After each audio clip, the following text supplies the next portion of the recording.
How to use conditional formatting in Excel. So first, you're going to select your cell, then click Home, click Conditional Formatting. And here we can choose all the conditional formatting. For example, I'm going to choose Highlight Cell Rows and click Greater Than. So for example, 100.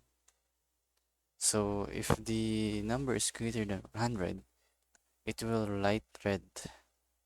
So it will fill the columns with red. So if it's greater than 100, so that's right. So let's type 105.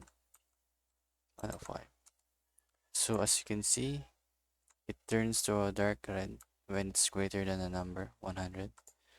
So that's pretty much it on how to use conditional formatting in Microsoft Excel. Thank you.